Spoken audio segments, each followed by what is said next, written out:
My next patron question is from Morgan, who wants to know about a curious piece of Disney film history. After the success of Animal House, a lot of studios tried their own hand at making a raunchy comedy. Surprisingly, even Disney. I'm curious to know your thoughts on their 1980 cult classic Midnight Madness, and do you feel it still holds up today? Midnight Madness is a movie I don't think many are aware was even made by Disney, although it does occupy an interesting place in the history, one I talked about before in my video about Ron Miller's time at the studio. There's this period starting with the release of The Black Hole in 1979 and ending with the creation of Touchstone Pictures in 1984, where Disney released edgier fare under their name. However, what's fascinating about Midnight Madness was Disney hiding their involvement.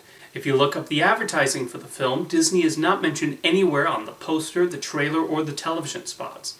Buena Vista Distribution does appear in small print on the poster and at the end of the film, but those were the only indications that the House of Mouse was responsible for making it.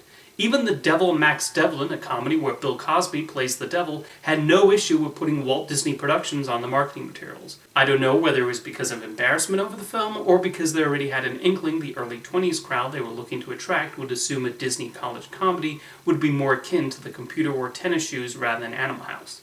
Either way, removing any mention of Disney did not exactly improve the movie's box office performance.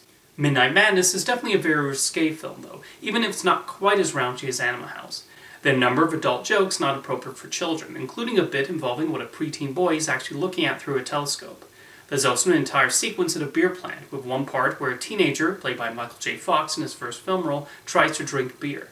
While the film is certainly going for that sort of humor common in teen and college comedies of the era, albeit slightly gentler, I was still reminded of the kinds of comedies Disney used to produce with the likes of Kurt Russell and Tommy Kirk. It's definitely going for that zany feel, where the characters wind up in all sorts of shenanigans, with David Naughton filling in the typical Kurt Russell role. Quite a few notable roles were played by actors who had appeared in the sorts of films Midnight Madness was following in the footsteps in, like Stephen Furst from Animal House and Eddie Deason from I Want to Hold Your Hand. While Deason plays basically the same sort of character as he did in that film, Furst's role is more of an antagonist here. How Midnight Madness came about is also quite interesting. The directors, Michael Nankin and David Wechter, had made a short film titled Junior High School, which really impressed Ron Miller, and he gave them the opportunity to make a movie for Disney, and this is what they came up with. Funnily enough, Roger Ebert would spend a good amount of his Midnight Madness review praising Junior High and not writing much about the feature, which he found a disappointing follow-up. What did I think of the movie? I think it's a noble attempt to do an It's a Mad, Mad, Mad, Mad World type comedy, but I didn't find myself laughing that much. There are certainly some amusing bits here and there, but not enough to endear me to the film as a whole. The individual teams racing to complete the scavenger hunt just don't have the most compelling personalities, each fitting into one-note archetypes. A few of the groups I would even forget about when they were off screen, and when they popped up again, I immediately thought, oh right, you're in this too.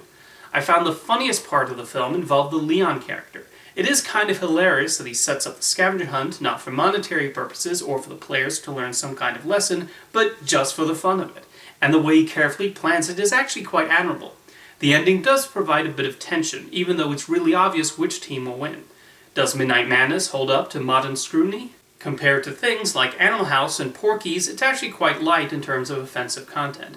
It's mostly risque by pre-Touchstone Disney standards, and it does offer a snapshot of a studio trying to appeal to the audience they lost in the 70s through any means necessary. Despite being mixed on the film itself, I can understand why it developed a following. Disney even later pulled A Nightmare Before Christmas and put the name back on the movie when they released it on DVD. Still not available on Disney Plus yet, but maybe someday. Thank you for your question, Morgan.